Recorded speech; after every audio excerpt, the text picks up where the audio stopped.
Assalamu alaikum everybody. Welcome to my YouTube channel. Today I am here with a new concept of chemistry.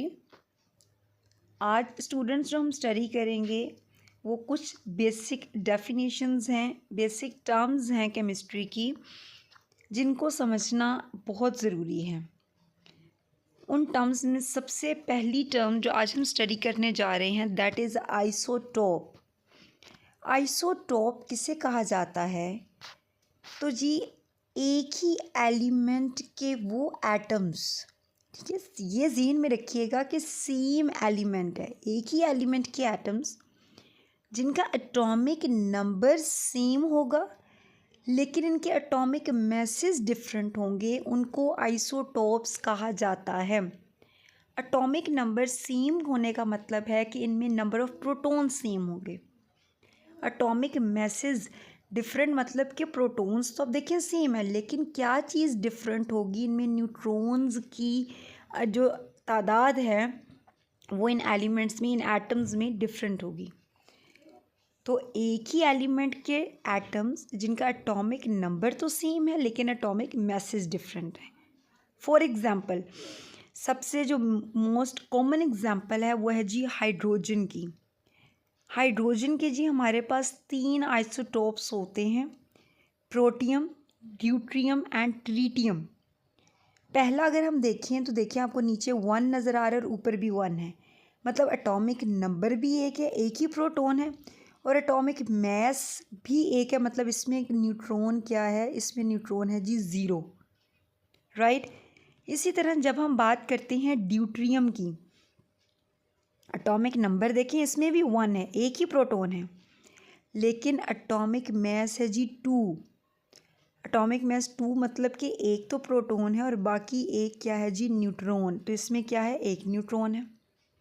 और tritium में क्या है, tritium में भी देखिए तो एटॉमिक नंबर 1 है लेकिन एटॉमिक मैस 3 है, मतलब कि एक तो प्रोटॉन है और बाकी दोनों क्या हैं, न्यूट्रॉन्स हैं। तो आइसोटोप्स एक ही एलिमेंट के वो एटम्स हैं जिनका एटॉमिक नंबर सेम है, जिनमें नंबर ऑफ़ प्रोटॉन्स सेम हैं लेकिन इनमें नंबर ऑफ़ न्यूट्रॉन्स डिफरेंट हैं, तो इनके एटॉमिक मैसेज भी क्या हुए, डिफरेंट हुए। इसी तरह और भी बहुत सी एग्जांपल्स हैं, जैसे कि कार्बन के डिफरेंट आइसोटोप्स होते हैं। मज़ीद हम इसको डिटेल से भी स्टडी करेंगे। आज के लिए इस टर्म को समझना ज़रूरी है जो कि अभी मैंने एक्सप्लेन की। आइसोटोप्स के बाद सेकंड टर्म आ जाती है जी आइसोटोन्स। क्या होते हैं स्टूडेंट्स? अब यहाँ पे एक हिंट है याद रखने के लिए कि आइसोटोन, एन की आवाज़ आ रही है एंड पे, ऐसे ही है ना, टोन एन, मतलब कि इनमें नंबर ऑफ़ न्यूट्रॉन्स सेम होंगे, same number of neutrons, different elements के एटम्स, ठीक है।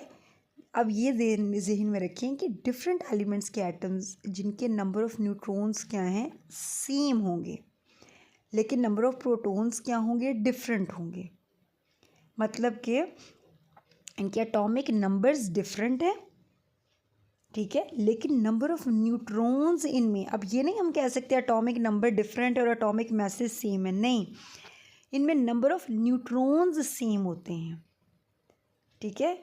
इनके एटॉमिक नंबर भी डिफरेंट होते हैं, एटॉमिक मैसेज भी डिफरेंट होते हैं, लेकिन क्या चीज़ सेम होती है, टोन, मतलब नंबर ऑफ़ न्यूट्रॉन सेम होते हैं, उनको आइसोटोन्स कहा जाता है। फॉर एग्जांपल जी ऑक्सीजन, नाइट्रोजन एंड कार्बन है। ऑक्सीजन आपको पता है स्टूडेंट, एटॉमिक नंबर 8, मतलब 8 प्रोटॉन्स हैं, एटॉमिक मैस 16 माइनस 8, आपको पता है एटॉमिक मैस या मैस नंबर सम होता है प्रोटॉन्स एंड न्यूट्रॉन्स का, तो 16 माइनस 8 तो क्या हुआ जी 8। तो ऑक्सीजन में स्टूडेंट्स 8 न्यूट्रॉन्स हैं। नेक्स्ट लेते हैं जी नाइट्रोजन, 7 एटॉमिक नंबर है, 7 प्रोटॉन्स। अब एटॉमिक मैस 15 है, तो जी 15 माइनस 7 कितना हुआ, 8, तो इसमें भी नंबर ऑफ़ न्यूट्रॉन्स 8 है। इसी तरह अगर कार्बन लें, इसका 14th वाला आइसोटोप लें, तो इसमें देखें तो भी इसमें भी न्यूट्रॉन 8 है। तो ये जो हमारे पास एग्जांपल है ये किसकी है, ये आइसोटोन्स हैं तीनों। क्यों आइसोटोन्स कह रहे हैं, क्योंकि इनमें नंबर ऑफ़ न्यूट्रॉन्स सेम है, राइट। लेकिन अगर मैं यहाँ पे एक एग्जांपल लूँ कार्बन 14 की बजाय मैं यहाँ पे कार्बन 12 लेती हूँ स्टूडेंट्स। कौन सा कार्बन लेती हूँ? कार्बन 12। तो आपको पता है कि कार्बन 12 मतलब एटॉमिक मास 12 है, तो इसमें न्यूट्रॉन्स कितने हैं? 6। तो ये आप नहीं कह सकते कि जी कार्बन 12 और नाइट्रोजन 15 एक दोनों ये दोनों आइसोटोन्स हैं। नो, क्योंकि इनमें नंबर ऑफ़ न्यूट्रॉन्स सेम नहीं हैं। कार्बन 14 जो आइसोटोप है और नाइट्रोजन 15 एंड ऑक्सीजन 16, इनमें नंबर ऑफ़ न्यूट्रॉन्स क्या हैं? सेम है। नेक्स्ट टर्म की तरफ चलते हैं जो कि है जी आइसोबार्स।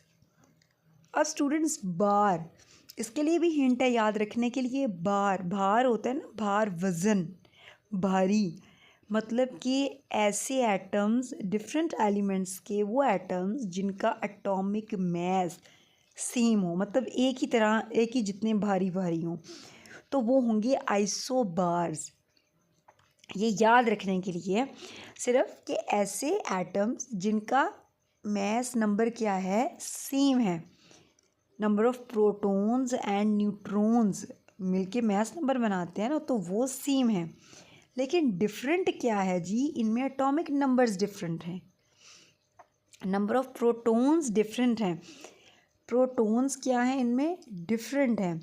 लेकिन जब प्रोटॉन और न्यूट्रॉन का हम सम लेंगे, ठीक है, नंबर ऑफ़ प्रोटॉन्स भी डिफरेंट है, नंबर ऑफ़ न्यूट्रॉन्स भी डिफरेंट है, लेकिन जब हम इनका सम लेंगे तो वो क्या होगा? वो सेम होगा।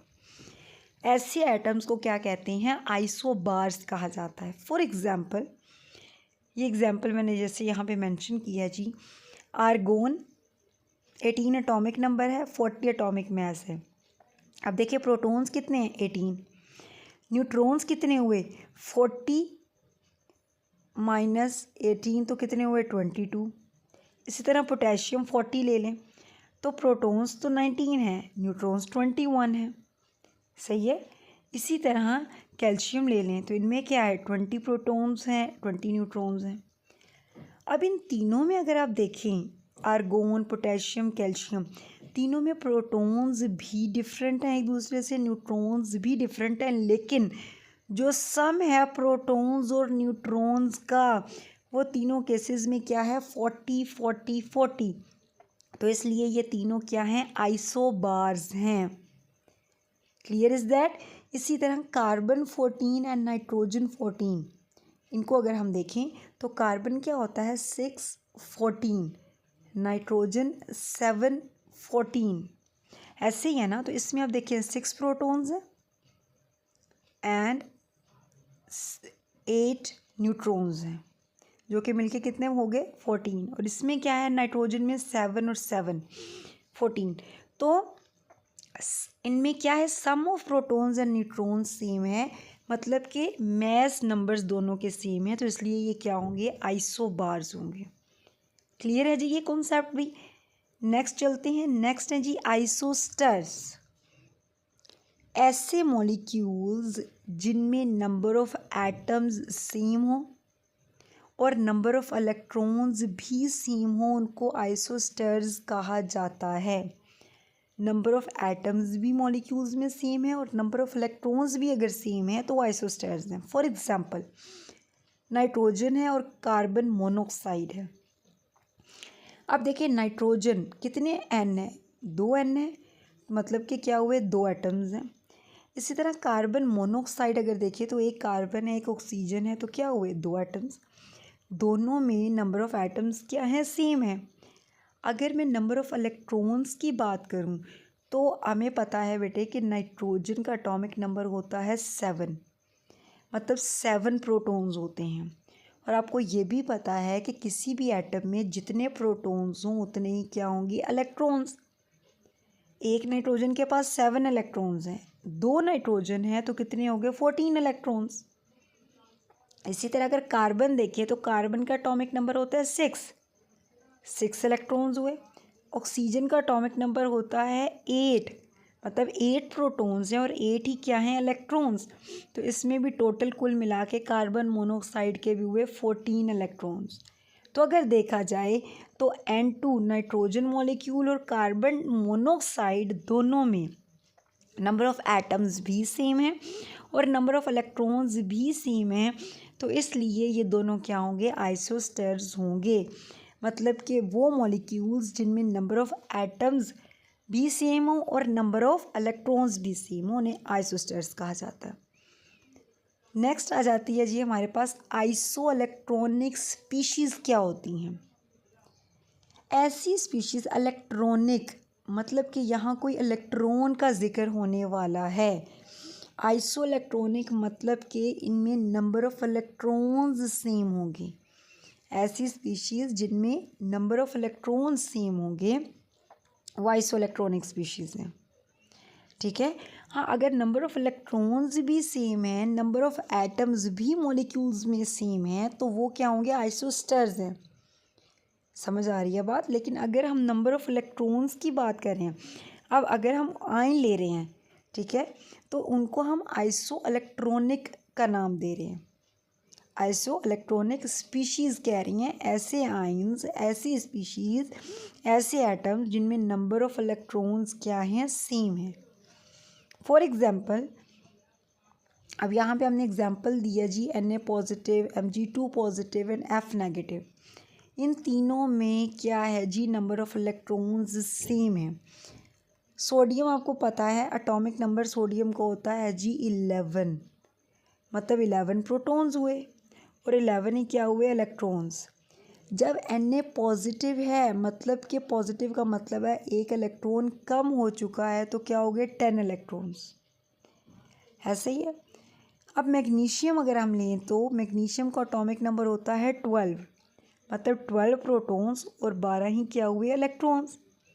लेकिन जब मैग्नीशियम सेकंड, अब देखिए सोडियम फर्स्ट ग्रुप से है, मतलब ये एक इलेक्ट्रॉन लूज़ कर सकता है, इसने कर दिया। इसी तरह स्टूडेंट्स मैग्नीशियम सेकंड ग्रुप से है, मतलब ये 2 इलेक्ट्रॉन लूज़ कर सकता है और ये किस फॉर्म में होता है, Mg2 positive di positive ion की फॉर्म में। अब इसने जब 2 इलेक्ट्रॉन्स लूज़ किए तो 12 में से जब 2 इलेक्ट्रॉन निकले तो पीछे रह गए 10 इलेक्ट्रॉन्स। अब Na पॉजिटिव के पास भी 10 है, Mg2 पॉजिटिव के पास भी 10 है, और अगर हम F नेगेटिव की बात करें तो फ्लोरीन एटॉमिक नंबर है जी 9, मतलब 9 प्रोटॉन्स है तो 9 ही इलेक्ट्रॉन्स हैं। लेकिन अगर हम F नेगेटिव की बात करें, मतलब इसने एक इलेक्ट्रॉन, फ्लोरीन आपको पता है स्टूडेंट्स ये है जी 7th ग्रुप से, मतलब आउटरमोस्ट शेल में 7 इलेक्ट्रॉन्स हैं। तो ये क्या करेगा, क्या फ्लोरीन के लिए 7 इलेक्ट्रॉन लूज़ करना इजी है या एक इलेक्ट्रॉन लेके अपने आप को स्टेबल करना आसान है? तो फ्लोरीन के लिए यकीनन एक इलेक्ट्रॉन गेन करके ख़ुद को स्टेबल करना ज़्यादा इजी है। तो फ्लोरीन क्या करेगा, एक इलेक्ट्रॉन जब लेगा तो F नेगेटिव, और F नेगेटिव मतलब एक इलेक्ट्रॉन लिया तो 9 की बजाय क्या हो गए, 10 इलेक्ट्रॉन्स F नेगेटिव के पास। तो इस तरह Na पॉजिटिव, Mg2 पॉजिटिव और F नेगेटिव तीनों के पास 10-10 इलेक्ट्रॉन्स हैं, और ये तीनों क्या हैं, ये तीनों आइसो इलेक्ट्रॉनिक स्पीशीज़ हैं। Clear is that. Iso electronic species का कॉन्सेप्ट यकीनन आपको क्लियर हो गया होगा कि ऐसी स्पीशीज़ जिनमें number of electrons, total number of electrons क्या हों, सेम हो, राइट। नेक्स्ट लास्ट हमारे पास जो टर्म है वो है जी आइसोडायाफर्स।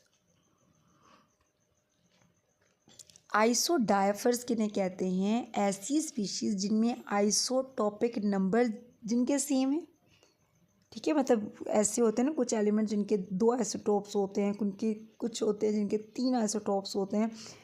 तो ऐसी स्पीशीज़ जिनके आइसोटॉपिक नंबर सेम हैं। और दूसरी बात हम क्या कहते हैं कि जी जिनमें प्रोटॉन और न्यूट्रॉन के दरमियान डिफरेंस भी क्या हो, सेम हो। ये दोनों बातें अगर होंगी तो वो क्या कहलाएंगे, आइसोडायाफर्स कहलाएंगे। अब स्टूडेंट्स आइसोटॉपिक नंबर को कैलकुलेट करने का फॉर्मूला क्या है, A-2Z। ए होता है मास नंबर, Z होता है जी एटॉमिक नंबर। एग्जाम्पल से समझते हैं ये दोनों पॉइंट्स कि कैसे आइसोटॉपिक नंबर भी सेम हो और प्रोटॉन्स और न्यूट्रॉन्स में डिफरेंस भी सेम हो। तो जी हमारे पास एग्जाम्पल है जी सोडियम और फ्लोरीन की। सोडियम है और फ्लोरीन है। अब सोडियम हमने जब सोडियम का एटॉमिक नंबर भी हमें पता है, एटॉमिक मास भी पता है। अगर हम इस फार्मूला में पुट करें तो ए है जी एटॉमिक मास, कितना एटॉमिक मास है सोडियम का 23 -2 इंटू जी क्या एटॉमिक नंबर जो क्या है जी 11। तो 11 2 ज़ा 22, 23 में से 22 माइनस करें तो आंसर क्या आ गया 1 आ गया। तो आइसोटॉपिक नंबर क्या हुआ सोडियम का 1।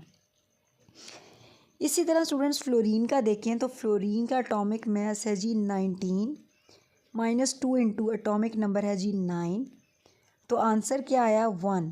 इसका मतलब है कि फ्लोरीन और सोडियम दोनों केसेस में आइसोटॉपिक नंबर क्या हुए सेम हुए। तो पहली कंडीशन तो होगी फुलफिल। अब है जी इनमें प्रोटॉन्स और न्यूट्रॉन्स में डिफरेंस भी क्या आएगा सेम आएगा। अभी देख लेते हैं।